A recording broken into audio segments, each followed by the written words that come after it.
Hello বন্ধুরা, কেমন আছেন সবাই? বেশ কিছুদিন যাবৎ অসুস্থ থাকার কারণে আমরা নতুন কোনো ভিডিও দিতে পারিনি।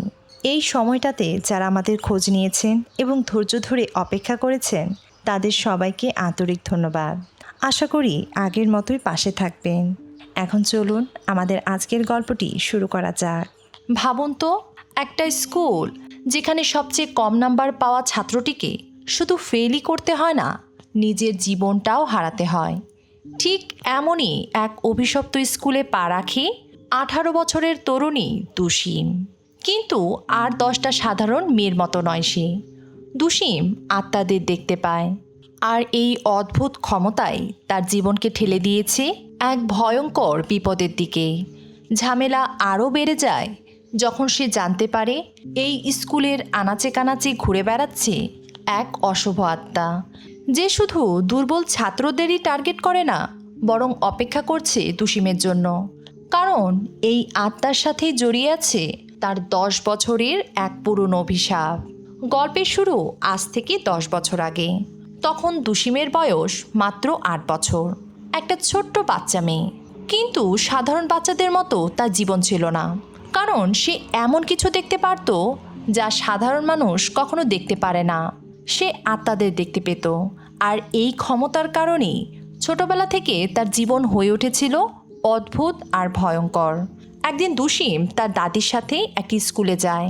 সেখানে এক ছাত্রীর শরীরে ভর করে এক দুষ্ট আত্মা তাকে প্রায় ছাদের কিনারায় নিয়ে গিয়েছিল। ছেলেটা ঝাঁপ দিতেই যাচ্ছিল, ঠিক তখনই তার মায়ের ফোন আসে। এক মুহূর্তের জন্য ছেলেটা যেন বাস্তবে ফিরে আসে, কিন্তু মা তো আর ছেলের এই অবস্থা জানেন না। তিনি উল্টো পড়াশোনার জন্য তাকে বকাবকি শুরু করলেন, আর রাগের মাথায় মুখ ফসকে বলেই ফেললেন, এর চেয়ে মরে গেলেই তো পারিস। ব্যাস, মায়ের মুখের এই একটা কথাই যেন সেই অশুভ শক্তিকে আরও উস্কে দেয়।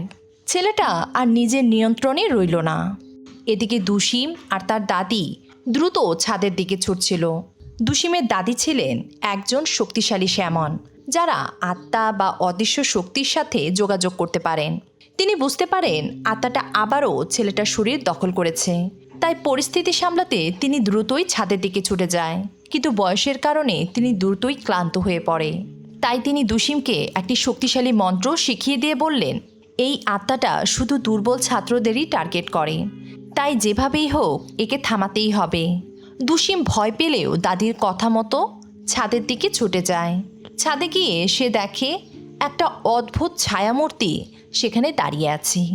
দুসীম সাথে সাথে মন্ত্র পড়তে শুরু করে, আর ঠিক তখনই আত্মাটা অদৃশ্য হয়ে যায়। দুসীম অবাক হয়ে সামনে এগিয়ে যায়, কিন্তু হঠাৎ সে অনুভব করে কেউ তার ঠিক পেছনে দাঁড়িয়ে আছে। ঘুরে তাকাতেই দেখে দুষ্টু আত্মাটা তার দিকেই তাকিয়ে হাসছে। দুসীম আবারও মন্ত্র পড়তে শুরু করে, কিন্তু এবারও কোনো কাজ হয় না। সে দুসীমকে নিয়ে রীতিমতো খেলা করতে শুরু করে, আর শেষমেশ ছেলেটির শরীর নিয়ে ছাদ থেকে ঝাঁপ দেয়। নিচে কিছু একটা আছড়ে পড়ার শব্দ আর মানুষের চিৎকারে মুহূর্তেই সব শান্ত হয়ে যায়।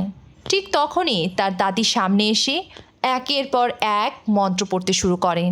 দুষ্ট আত্মাটা এবার সত্যিই ভয় পেয়ে যায়, কারণ দাদির হাতে ছিল একটা বিশেষ কাপড়ের থলে, যেটা দিয়ে আত্মাকে বন্দি করা যায়। আত্মাটা বুঝে যায় এবার তার পালানোর উপায় নেই, কিন্তু থলেতে বন্দি হওয়ার আগে সে দুসীমের দিকে তাকিয়ে একটি ভয়ঙ্কর অভিশাপ দেয়, আমি অপেক্ষা করব যতক্ষণ না তোর বয়স 18 হয়, তারপর আমি ফিরে আসব আর তোর জীবন শেষ করে দেব।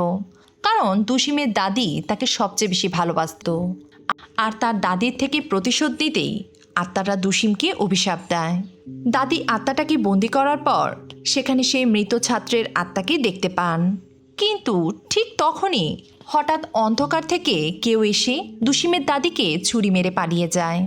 দুসীম ছুটে গিয়ে দেখে তার দাদি রক্তাক্ত অবস্থায় মাটিতে পড়ে আছেন। শেষ নিঃশ্বাস নেওয়ার আগে দাদি বললেন, যদি তুই 18 বছর পর্যন্ত বেঁচে থাকতে পারিস তাহলে এই অভিশাপ কেটে যাবে। এরপরই দাদির আত্মা সেই মৃত ছাত্র হংসুর আত্মার পাশে দাঁড়িয়ে ধীরে ধীরে মিলিয়ে যায়। ছোট্ট দুসীম তার দাদির নিথর দেহটা জড়িয়ে ধরে শুধু কাঁদতে থাকে। এরপর কেটে যায় 10 বছর। এখন দুসীমের বয়স 18। এটাই তার জীবনের সবচেয়ে গুরুত্বপূর্ণ বছর। সে একটা স্বাভাবিক জীবন পাওয়ার আশায় তার মাকে মিথ্যা বলে যে সে আর এখন আত্মা দেখতে পায় না, কারণ এই বছরটা পার করতে পারলেই সে অভিশাপ থেকে মুক্তি পাবে। কিন্তু সমস্যা হলো সে এমন এক স্কুলে ভর্তি হয়েছে যেখানে প্রতি পরীক্ষার পর সবচেয়ে কম নাম্বার পাওয়া ছাত্র রহস্যজনকভাবে মারা যায়। আর আজই সেই স্কুলে তার প্রথম দিন। কিন্তু দুসীম তখনও জানতো না এই স্কুলে শুধু একটা দুষ্টু আত্মাই নেই, বরং এখানে লুকিয়ে আছে এমন এক ভয়ঙ্কর সত্য যেটা তার পুরো জীবন বদলে দিতে চলেছে। স্কুলে পা রাখার প্রথম দিনই দুসীম এক ভয়ঙ্কর ঘটনার সাক্ষী হয়। ক্লাসের বাইরে থেকে হঠাৎ এক চিৎকার ভেসে আসে। সবাই জানালার দিকে ছুটে গিয়ে দেখে এক ছাত্র বিল্ডিং থেকে নিচে পড়ে যাচ্ছে। ছেলেটার নাম কিম। আর কিছুক্ষণ আগেই ক্লাসে ঘোষণা করা হয়েছিল যে এইবারের পরীক্ষায় সবচেয়ে কম নাম্বার পেয়েছে ওই কিমি। স্কুলের সেই ভয়ঙ্কর গুজবটা যেখানে ফেল করা মানেই মৃত্যু, যেন চোখের সামনে সত্যি হয়ে গেল। এদিকে শিক্ষক দুসীমকে ক্লাসে ঢুকতে দেখে তাকে একটি খালি সিটে বসতে দেন। বসার পর দুসীম খেয়াল করে একটা ছেলে তার দিকে এক দৃষ্টিতে তাকিয়ে আছে। ছেলেটির নাম উসু। সে এই ক্লাসের টপার। এদিকে প্রিন্সিপাল শিক্ষকদের সাথে আলোচনা করেন যেভাবেই হোক স্কুলের ব্যাপারে যেসব গুজব ছড়াচ্ছে তা থামাতে হবে। তাই তিনি সবাইকে নির্দেশ দেন ঘটনাটা ধামাচাপা দেওয়ার জন্য। সবাইকে বলা হলো কিম নাকি পারিবারিক সমস্যার কারণে হত্যা করেছে। এদিকে ক্লাস শেষে দুসীম যখন বাড়ি ফেরে সে তার ঘরে এক অচেনা উপস্থিতির আঁচ পায়। আর সে ছিল হংসু, 10 বছর আগে মারা যাওয়া সেই ছাত্রটির আত্মা। মৃত্যুর পর তার আত্মা মুক্তি পায়নি। সে শুধু তার মায়ের কাছে ফিরে যেতে চায়, কিন্তু তার কিছুই মনে নেই, এমনকি মায়ের মুখটাও না। এতদিন সে দুসীমের মায়ের কাছে ছিল এই আশায় যে তিনি হয়তো তাকে সাহায্য করবেন, কিন্তু এখন সে ক্লান্ত। তাই সে সরাসরি দুসীমের কাছে এসে তার মাকে খুঁজে দেওয়ার জন্য সাহায্য চায়। কিন্তু দুসীম যে তার এই ক্ষমতা থেকে মুক্তি পেতে চায়, সে হুংসুকে সরাসরি না করে দেয়। অসহায় ভাঙা মন নিয়ে হুংসু আর কোনো কথা না বলে চুপচাপ সেখান থেকে চলে যায়। সেই রাতে উসু নিজের মা বাবার সাথে ডিনার করছিল। খাওয়ার টেবিলে হঠাৎ উসুর মা দুসীমের পরিবারের কথা তুললেন। তিনি নিচু গলায় বলেন ওদের পরিবার নাকি আত্মা দেখতে পারে। আর ঠিক এই কারণেই ক্লাসে উসু দুসীমের দিকে এক দৃষ্টিতে তাকিয়েছিল। কিন্তু উসুর এসব ভূত প্রেতে একদমই বিশ্বাস করে না। তাই সে বিরক্ত হয়ে তার মাকে বলে এসব আজেবাজে কথা বিশ্বাস করো না। পরের দিন স্কুলে পৌঁছাতেই শুরু হয় নতুন ঝামেলা। এক ছাত্রী হঠাৎ পুরো ক্লাসের সামনে বলে ওঠে কিম যখন বিল্ডিং থেকে পড়ে যাচ্ছিল তখন দুসীম ঠিক তার পাশেই ছিল। আর মুহূর্তের মধ্যেই পুরো ক্লাসে গুজব ছড়িয়ে পড়ে। কেউ বলে দুসীম নাকি কিমকে ধাক্কা মেরেছে, কারণ তার মুখে আঘাতের দাগ ছিল। কিন্তু তারা জানতো না যে সেই দাগ হয়েছিল হুংসুকে থামাতে গিয়ে। আসলে দুসীমের মা হুংসুর আত্মাকে ব্যবহার করে নিজের কাজ করাতো। কিন্তু 10 বছর কেটে গেলেও সে হুংসুকে তার মার সাথে দেখা করায়নি। তাই হুংসু আর সহ্য করতে না পেরে প্রতিবাদ করতে শুরু করে। কিন্তু ভাগ্য ভালো যে দুসীম সময় মতো এসে তাকে থামিয়ে দেয়। এদিকে সবাই যখন দুসীমকে দোষ দিতে ব্যস্ত, দুসীম তখন চুপচাপ নিজের জায়গায় বসেছিল। কারণ সে জানতো যদি একবার সবাই বুঝে যায় যে সে সত্যি আত্মা দেখতে পারে, তাহলে পুরো স্কুল তাকে ডাইনি ভাবতে শুরু করবে। ঠিক তখনই উসু তার সামনে এসে দাঁড়ায়। একদম স্বাভাবিক গলায় সে জিজ্ঞেস করে তুমি কি হাত দেখে ভবিষ্যৎ বলতে পারো? আসলে উসু একটা মেয়েকে পছন্দ করে, তাই সে জানতে চাইছিল ভবিষ্যতে মেয়েটা তার গার্লফ্রেন্ড হবে কি না। কিন্তু দুসীম কোনো উত্তর না দিয়ে ব্যাগ গুছিয়ে ক্লাস থেকে বেরিয়ে যেতে শুরু করে। ঠিক তখনই উসু হঠাৎই তার হাত ধরে ফেলে, আর পর মুহূর্তেই সে দুসীমকে জড়িয়ে ধরে। পুরো ক্লাস হতবাক হয়ে যায়। কিন্তু আসল সত্যটা ছিল আরও ভয়ঙ্কর, কারণ ঠিক সেই মুহূর্তেই উসুর শরীরে দাদির আত্মা ঢুকে পড়েছিল। দাদি শুধু তাকে সাহস দিতেই উসুর শরীর ব্যবহার করেছিলেন। পরিচিত সেই কণ্ঠস্বর শুনে দুসীম বলে দাদি। ঠিক তখনই উসুর জ্ঞান ফিরে আসে। সে অবাক হয়ে চারপাশে তাকাতে থাকে, কারণ একটু আগে কি হয়েছে তার কিছুই তার মনে নেই। আর উসুর বন্ধু জংহুন পুরো ঘটনাটা ভিডিও করে ফেলে। ভিডিও দেখে উসুর নিজের চোখকেও বিশ্বাস করতে পারছিল না। শেষ পর্যন্ত বন্ধুদের হাসাহাসির মাঝেই সে দুসিমকে ক্লাসের বাইরে নিয়ে যায়। উষু বারবার বলতে থাকে, বিশ্বাস করো আমি ইচ্ছে করে তোমাকে জড়িয়ে ধরিনি। কিন্তু দুসিম ঠান্ডা গলায় বলে, তোমার প্রতি আমার কোনো আগ্রহ নেই। এটা শুনে উষুও কিছুটা রেগে যায়। সে বলে, ভালোই হয়েছে। দুসিম সেখান থেকে চলে যেতে চাইলে হঠাৎই দাদির আত্মা উষুর শরীরে আবারও ঢুকে পড়ে। এবার দাদি ভয়ঙ্কর একটা সত্য জানায়। 10 বছর আগে যে দুষ্টু আত্মার সাথে তাদের দেখা হয়েছিল সেই আত্মা আবারও ফিরে এসেছে। আর সবচেয়ে ভয়ঙ্কর ব্যাপার হলো সে এই স্কুলেই আছে। এই কথা শুনে দুসিমের মুখ ফ্যাকাশে হয়ে যায়। দাদি তাকে শান্ত হয়ে চারপাশ দেখতে বলেন। দুসিম চোখ খুলতেই এবার সত্যি দাদির মুখ দেখতে পায়। তার চোখ ভিজে যায়। সে তার দাদিকে জড়িয়ে ধরে কাঁদতে শুরু করে। কিন্তু ক্লাসের অন্য ছাত্রদের কাছে পুরো দৃশ্যটা এমন লাগছিল যেন দুসিম আর উসুই একে অপরকে জড়িয়ে আছে। আর এটা দেখে সবচেয়ে বেশি রেগে যায় লিবাও, কারণ সে মনে মনে উসুকে পছন্দ করত। ঠিক তখনই দাদি আতঙ্কিত হয়ে বলে সে এসে গেছে। আর ঠিক পর মুহূর্তেই পুরো পরিবেশ একেবারে ঠান্ডা হয়ে যায়। সেই ভয়ঙ্কর দুষ্টু আত্মা ধীরে ধীরে তাদের সামনে এসে দাঁড়ায়। 10 বছর পর দুসিমকে এত বড় হতে দেখে আত্মাটা ভয়ঙ্করভাবে হাসতে শুরু করে, কারণ সে এখনও তার প্রতিশোধ ভুলে যায়নি। এরপর শুরু হয় ভয়ঙ্কর এক লড়াই। কিন্তু দুসিম আর উষু খুব সহজেই সেই দুষ্টু আত্মার কাছে হেরে যায়। আত্মারা যখন দুসিমকে আঘাত করতেই যাবে ঠিক তখনই প্রিন্সিপাল সেখানে এসে উপস্থিত হয়। তার হাতে ছিল একটা কাপড়ের থলে, আর মুহূর্তের মধ্যেই সে আত্মাটাকে সেই থলের ভেতর বন্দি করে ফেলে। কিছুক্ষণ পর উসুর জ্ঞান ফিরে আসে। আর ঠিক তখনই সে দুসিমের পেছনে দাঁড়িয়ে থাকা হংসুর আত্মাকে দেখতে পায়। মানে এখন থেকে সেও আত্মা দেখতে পারবে।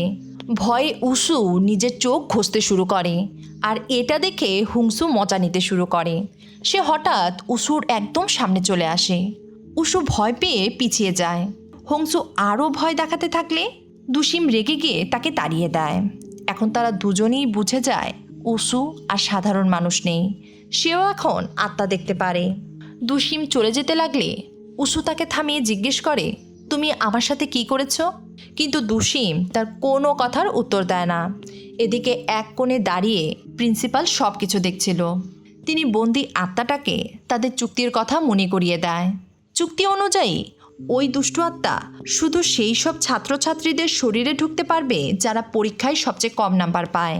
প্রিন্সিপাল যখন উষুর শরীরে দুসিমের দাদির আত্মাকে দেখেছিল তখনই তিনি বুঝে যায় যে দুসিম কোনো সাধারণ মেয়ে নয়। এদিকে বাড়ি ফিরে দুসিম দেখে হুংসু আবারও তার ঘরে ঢুকেছে। রেগে গিয়ে সে তাকে বকা দিতে শুরু করে। কিন্তু হুংসু অবাক হয়ে জিজ্ঞেস করে, উসু আমাকে কিভাবে দেখতে পাচ্ছে? দুসিম আন্দাজ করে বলে, দাদির আত্মা উসুর শরীরে ঢোকার কারণে হয়তো তার ভেতরে পরিবর্তন এসেছে। এদিকে উসু যখন তার নিজের বাসায় ফিরে আসে সেখানেও সে ভয়ঙ্কর সব আত্মাদের দেখতে শুরু করে। ভয়ে সে বাড়ি থেকে দৌড়ে বের হয়ে যায়। তারপর ছুটে আসে দুসিমের বাড়িতে। সে টাকা এগিয়ে দিয়ে বলে, আমাকে আগের মতো স্বাভাবিক করে দাও। কিন্তু দুসিম তাকে টেনে বাইরে নিয়ে যায়। ঠান্ডা গলায় বলে, এটা আমি ইচ্ছা করে করিনি, তাই এটা ঠিক করার মতো ক্ষমতা আমার নেই। আমি ছোটবেলা থেকেই এই অভিশাপ নিয়ে বেঁচে আছি। আমি যে পৃথিবী দেখি সেটা সাধারণ মানুষের পৃথিবী নয়। এ কথা শুনে উষুর কৌতূহল যেন আরও বেড়ে যায়। সে জিজ্ঞেস করে, আমিও কি সেই পৃথিবী দেখতে পারবো? রহস্যময় এক হাসি দিয়ে দুসিম নিজের হাত ঘষে উষুর চোখের উপর রাখে। তারপর ধীরে ধীরে তার হাত সরিয়ে নেয়। উষু চারপাশে তাকাতে শুরু করে। ঠিক তখনই দুসিম তার কানের কাছে ফিসফিস করে বলে, আমার পৃথিবীতে তোমাকে স্বাগত। আর পরের মুহূর্তেই অসংখ্য ভয়ঙ্কর আত্মা তাকে চারিদিক থেকে ঘিরে ফেলে। উষু আতঙ্কে চিৎকার করে দুসিমের হাত ধরে, কিন্তু দুসিম তাকে একা ফেলে রেখেই চলে যায়। অসহায় উষু সেই ভয়ঙ্কর আত্মাদের মাঝে একাই দাঁড়িয়ে থাকে। আর কোনো উপায় না পেয়ে সেও দুসিমের মতো নিজের হাত ঘষে চোখের উপরে রাখে। কিন্তু হাত সরানোর পরও ভূতগুলো সেখানেই ছিল। তাই ভীষণ ভয় পেয়ে সে সেখান থেকে দৌড়ে পালায়। এদিকে দুসিম দরজা খুলে বাইরে তাকিয়ে দেখে উষু আর বাকি ভূতগুলো ততক্ষণে সেখান থেকে চলে গেছে। এক মুহূর্তের জন্য উষুকে নিয়ে তার চিন্তা হয়, কিন্তু পরক্ষণে সে নিজেকে শান্ত করে ভাবে উষু খুব তাড়াতাড়ি আবার স্বাভাবিক হয়ে যাবে, কিন্তু বাস্তবে তখন উষুর অবস্থা একদমই স্বাভাবিক ছিল না। ভূতেদের হাত থেকে বাঁচতে সে দৌড়ে একটি বাস স্ট্যান্ডে চলে আসে। হাঁপাতে হাঁপাতে সে একটি বাসে উঠে পড়ে। বাসটা ছিল পুরো ফাঁকা। চারপাশে আর কোনো আত্মা দেখতে না পেয়ে সে স্বস্তির নিঃশ্বাস ফেলে। কিন্তু ঠিক পরের স্টপেই বাসে উঠে আরও দুটি ভয়ঙ্কর আত্মা। ওদের দেখে উষু দ্রুতই তার চোখ ফিরিয়ে নেয়, যেন সে কিছুই দেখেনি। কিন্তু আত্মাগুলো ঠিকই বোঝা যায় যে উষু তাদের দেখতে পাচ্ছে। ভয়ে সে ড্রাইভারকে দ্রুত বাস চালাতে বলে, কিন্তু পেছনে তাকাতেই তার পুরো শরীর ঠান্ডা হয়ে যায়। কারণ পুরো বাস জুড়ে তখন অসংখ্য আত্মা দাঁড়িয়েছিল। এক স্টপ থেকে আরেক স্টপে ভূতের সংখ্যা শুধু বাড়তেই থাকে। শেষ পর্যন্ত উষু এত ভয় পেয়ে যায় যে পুরো রাস্তা জুড়ে চিৎকার করতে থাকে। পরের দিন উষু আর স্কুলে আসেনি। তার খালি সিট দেখে দুশিম একটু চিন্তিত হয়ে পড়ে। কিন্তু ক্লাসের অন্যরা আবারও নতুন গুজব ছড়াতে শুরু করে। তারা বলতে থাকে নিশ্চয়ই দুশিম উষুর সাথে কিছু করেছে। তবে দুশিম এইসব কথার কোনো গুরুত্ব দেয় না। ঠিক তখনই এক ছাত্র দৌড়ে এসে জানায় পরীক্ষা আবারও শুরু হতে যাচ্ছে। এদিকে দুশিমের ক্লাস টিচার প্রিন্সিপালের কাছে অনুরোধ করে এবারের পরীক্ষা যেন পিছিয়ে দেওয়া হয়, কারণ প্রতিবার পরীক্ষায় সবচেয়ে কম নাম্বার পাওয়া ছাত্র রহস্যজনকভাবে মারা যাচ্ছে। কিন্তু প্রিন্সিপাল ঠান্ডা গলায় বলেন এতে শুধু স্কুলের সুনাম নষ্ট হবে। তার মানে তিনি সব কিছু জেনেও কিছুই করতে চাইছিলেন না। এদিকে দুশিম উষুকে নিয়ে এতটাই চিন্তিত হয়ে পড়ে যে সে তার মাকে নিয়ে উষুর বাড়িতে যায়। উষুর মা তখন নিজের ছেলের অদ্ভুত আচরণে খুবই আতঙ্কিত হয়েছিলেন। দুশিমের মা কিছু আচার অনুষ্ঠান শুরু করতেই যাচ্ছিল, ঠিক তখনই দুশিম তাকে থামিয়ে দেয়। সে বলে আমি সব ঠিক করে দেব। এরপর সে উষুর রুমে ঢুকে পড়ে। রুমের ভেতর ছোট বড় অসংখ্য আত্মা উষুকে বিরক্ত করছিল। দুশিম একে একে সব আত্মাকে তাড়িয়ে দেয়। সব আত্মা চলে যেতেই উষু যেন হাঁপ ছেড়ে বাঁচে। আর এখান থেকেই তার ভেতর জন্ম নেয় নতুন এক কৌতূহল। একদিকে সে আত্মাদের ভয় পাচ্ছিল, আবার অন্যদিকে তাদের সম্পর্কে জানতেও চাইছিল। দুশিম তাকে বলে ভূতেরাও নিজেদের মধ্যে খবর ছড়ায়, তাই যদি কিছুদিন তাদের উপেক্ষা করা হয় বা তাদের সাথে খারাপ ব্যবহার করা হয় তাহলে একসময় বিরক্ত হয়ে তারা নিজেরাই চলে যায়। উষু বুঝতে পারে সব আত্মারাই দুশিমকে খুব অপছন্দ করে, তাই তারা তার আশেপাশে আসতে চায় না। এরপর তারা পড়াশোনা নিয়ে কথা বলতে শুরু করে। অনেক দিন পর নিজের ছেলের হাসির শব্দ শুনে উষুর মায়েরও দুশ্চিন্তা যেন কিছুটা কমে যায়। এরপর উষু দুশিমকে নিয়ে যায় জংয়ের রেস্টুরেন্টে। জং তার খুব ভালো বন্ধু। জং পড়াশোনায় খুবই দুর্বল, তাই উষু সবসময় তাকে সাহায্য করে। কারণ এবারের পরীক্ষায় জং যদি লাস্ট হয় তাহলে হয়তো সেও মারা যাবে। ঠিক তখনই দুশিম জংয়ের বাবার আত্মাকে দেখতে পায়। তার বাবা তাকে একটি বার্তা পৌঁছে দিতে বলছিলেন। তিনি চেয়েছিলেন তার ছেলে যেন জীবনে পরিশ্রম করে। জংয়ের বাবার আত্মা মাথা নিচু করে দুশিমকে ধন্যবাদ দেয়।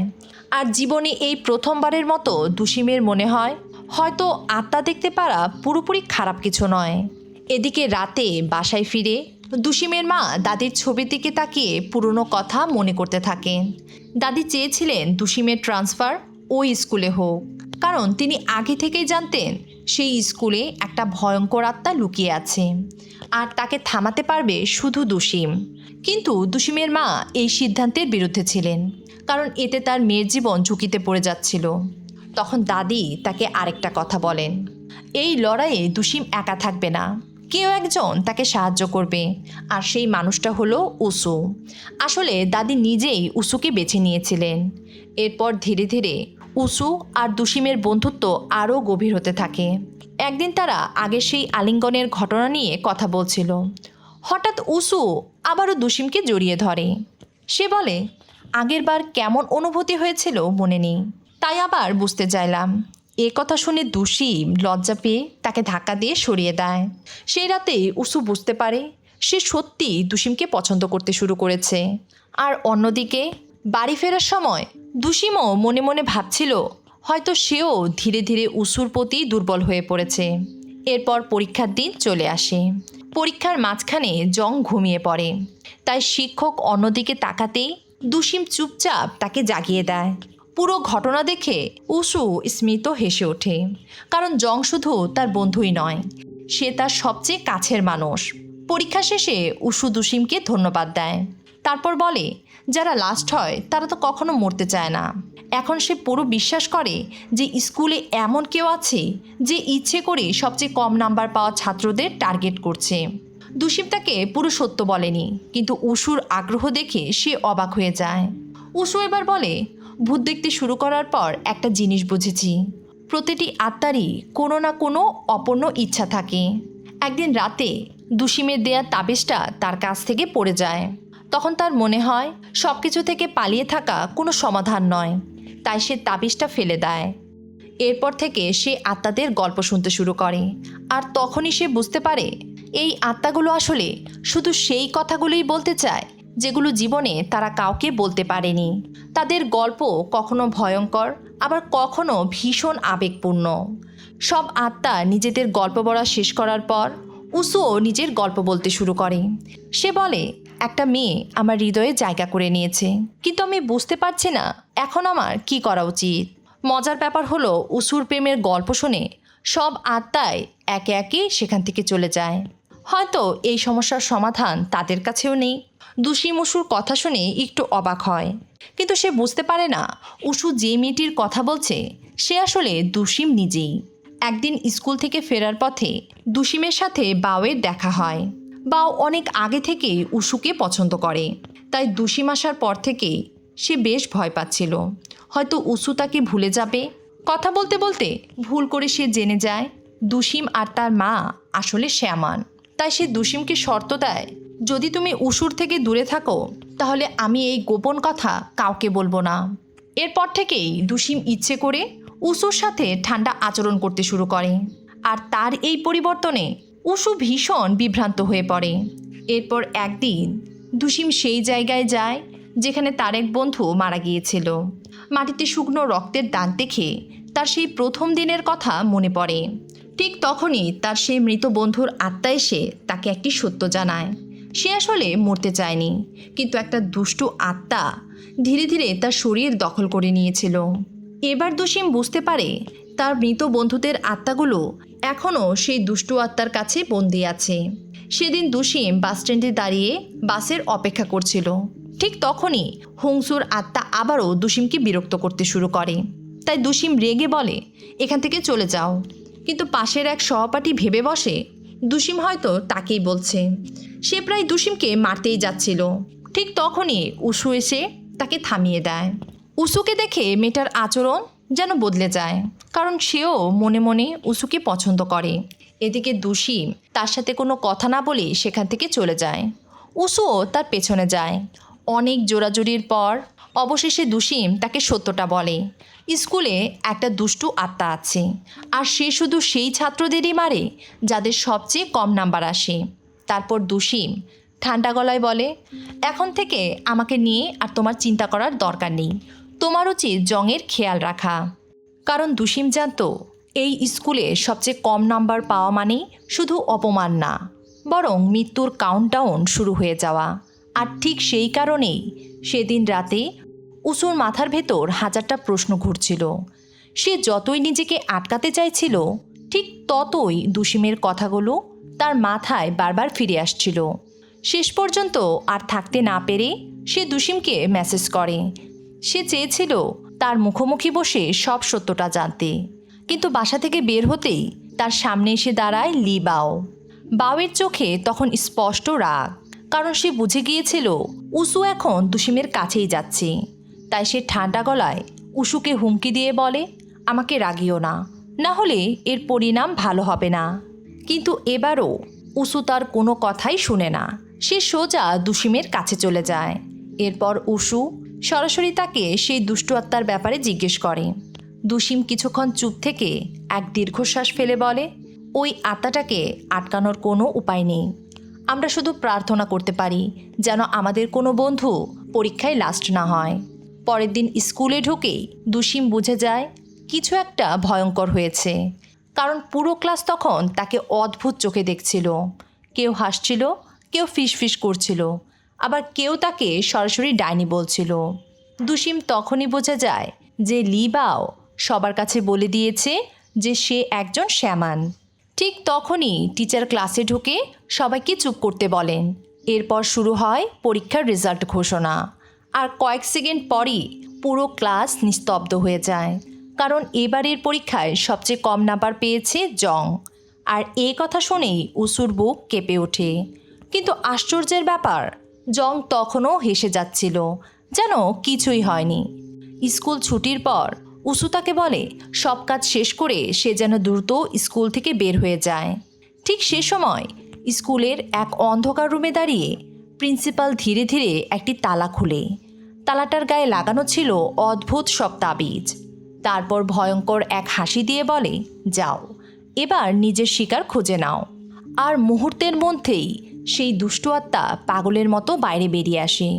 কিছুক্ষণের মধ্যেই আত্মাটা উসু আর জংয়ের কাছে পৌঁছে যায়। দুজনের শরীর ভয়ে একেবারেই ঠান্ডা হয়ে আসে। তবুও নিজেকে সামলে উসু তাড়াতাড়ি দুসিমকে ফোন করে। আর কিছুক্ষণের মধ্যে দুসিমও সেখানে পৌঁছে যায়। সে চোখ বন্ধ করে মন্ত্র পড়তে শুরু করে, কিন্তু ভয়ঙ্কর ব্যাপার, তার কোনো মন্ত্রই আত্মার উপর কাজ করছিল না। আত্মাটা শুধু অদৃশ্য হয়ে চারপাশে ঘুরছিল। দুসিম বুঝতে পারে এই আত্মা আগের চেয়েও অনেক বেশি শক্তিশালী হয়ে গেছে। তাই দুসিম আর উসু জংকে মাঝখানে দাঁড় করিয়ে তাকে রক্ষা করার চেষ্টা করতে থাকে।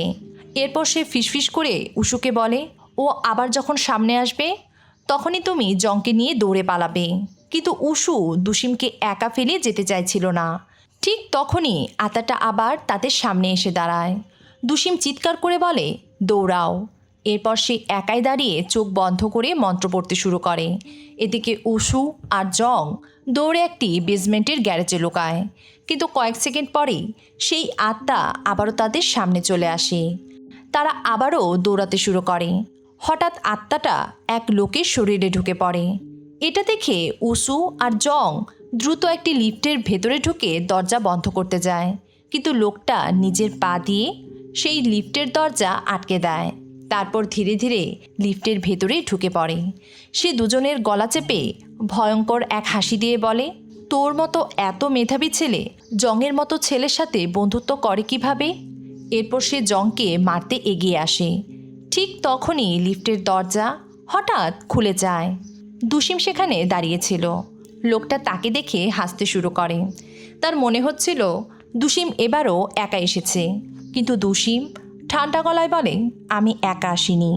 আর পর মুহূর্তেই তার পেছনে একে একে অসংখ্য আত্মা এসে দাঁড়ায়। এই দৃশ্য দেখে এই প্রথমবারের মতো সেই দুষ্টু আত্মাটাও ভয় পায়। তারপর সব আত্মা একসাথে তার উপর ঝাঁপিয়ে পড়ে। সুযোগ বুঝে দুসিম, উসু আর জং দৌড়ে বাইরে বেরিয়ে আসে। ঠিক তখনই লিফটের দরজা ভেঙে বন্ধ হয়ে যায়। আর ভেতরে আটকা পড়ে সেই ভয়ঙ্কর আত্মা। তিনজন বাইরে এসে এক স্বস্তির নিঃশ্বাস নেয়, কারণ এই প্রথমবারের মতো তাদের মনে হচ্ছিল হয়তো তারা বেঁচে গেছে। দুসিম জংকে এবার নিজের বাসায় নিয়ে আসে, কারণ আপাতত সেটাই জংয়ের জন্য সবচেয়ে নিরাপদ জায়গা। সেখানে সে পুরো সত্য জংকে খুলে বলে যে কিভাবে সেই আত্মা সবচেয়ে কম নম্বর পাওয়া ছাত্রদের হত্যা করে। কিন্তু জং এসবের কিছুই বিশ্বাস করে না। ঠিক তখনই একটা ভয়ঙ্কর ঘটনা ঘটে। সেই দুষ্টু আত্মা জংয়ের খোঁজে দুসিমের বাড়ির সামনে আসে, কিন্তু কোনো এক অদৃশ্য শক্তি যেন তাকে আটকে দেয়। আসলে সেখানে প্রিন্সিপাল এসেছে। সে ওই আত্মাটার সামনে দাঁড়িয়ে মন্ত্র পড়তে শুরু করে। কিন্তু তারা কেউ খেয়ালই করেনি যে দরজার বাইরে দাঁড়িয়ে হুংসু সব কিছু দেখছিল। ওদিকে জং এখনও ভূতের ব্যাপারগুলো বিশ্বাস করতে পারছিল না, তাই সে সেখান থেকে চলে যেতে চাইছিল। উসুও তাকে আটকাতে পারছিল না। ঠিক তখনই দুসিম এমন কিছু কথা বলে যা শুধু জং আর তার বাবাই জানত। নিজের বাবার কথা শুনে জং কিছুটা দুর্বল হয়ে পড়ে আর অবশেষে বিশ্বাস করতে শুরু করে যে দুসিম সত্যি আত্মাদের দেখতে পারে। কিন্তু আসল ভয় তখনও শেষ হয়নি, কারণ সেই রাতেই জং তার মাকে সাহায্য করতে তাদের রেস্টুরেন্টে যায়। হঠাৎ সে একটা অদ্ভুত শব্দ শুনতে পায়। তার মনে হয় হয়তো কোনো নতুন কাস্টমার এসেছে, কিন্তু পেছনে তাকাতেই সে দেখে সেখানে কেউ নেই। আর যখন সে আবারও সামনে তাকায় তখন সেই ভয়ঙ্কর আত্মা ধীরে ধীরে তার শরীরে ঢুকে পড়ে আর জংয়ের চোখ মুহূর্তেই পুরো কালো হয়ে যায়।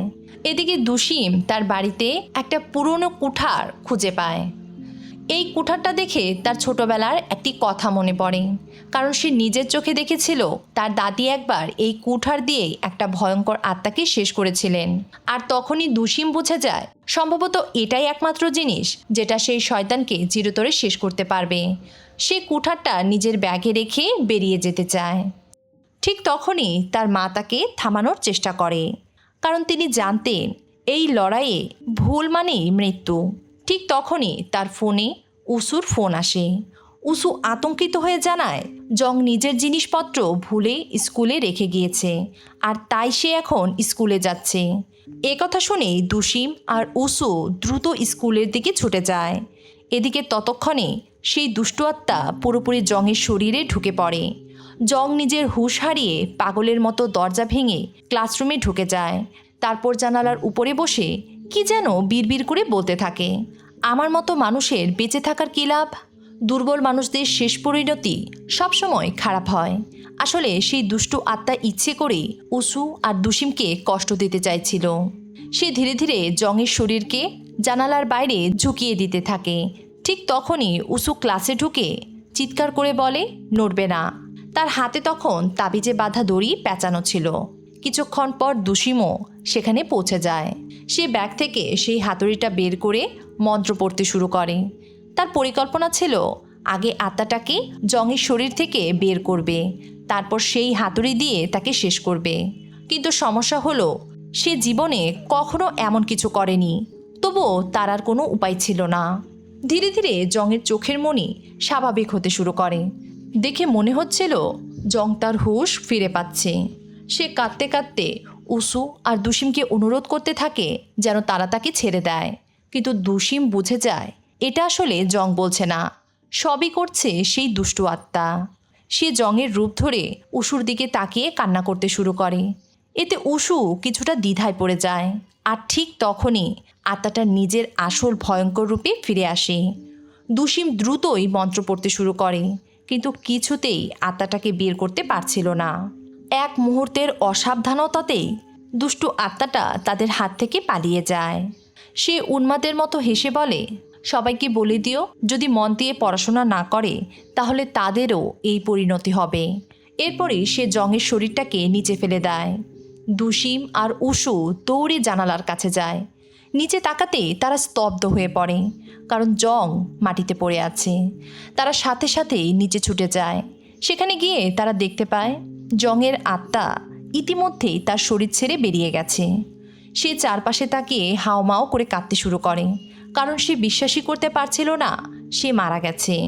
এদিকে দুশিম দ্রুতই জংয়ের শরীর পরীক্ষা করে দেখে, এখনও তার হৃদস্পন্দন চলছে।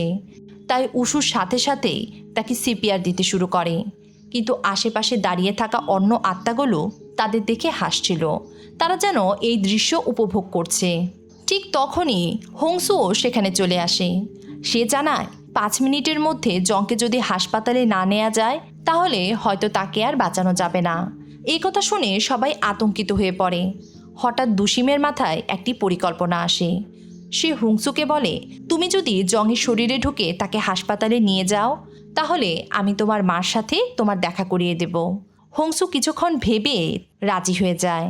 তার আত্মা জংয়ের শরীরে ঢুকতেই জংয়ের শরীরে হঠাৎ এক ঝাঁকুনি দেয়, তারপর নিজেই হাঁটতে হাঁটতে হাসপাতালে চলে আসে। এই দৃশ্য দেখে সবাই বেশ অবাক হয়। কিছুক্ষণ পর দুশিম আর উসুও সেই হাসপাতালে পৌঁছে যায়। জংয়ের এই অবস্থা দেখে উসুর তখন তার সেই বন্ধুদের কথা মনে পড়ছিল যাদের ওই দুষ্টু আত্মা মেরে ফেলেছে। সে দুশিমকে বলে, আমাদের ওই দুষ্টু আত্মাটাকে ধরতেই হবে, না হলে এর মৃত্যু কোনো দিনই থামবে না। পরদিন সকালে প্রিন্সিপাল স্কুলে এসে দেখে সেই দুষ্টু আত্মা তালা ভেঙে ফেলেছে আর চারপাশে রক্ত পড়ে আছে।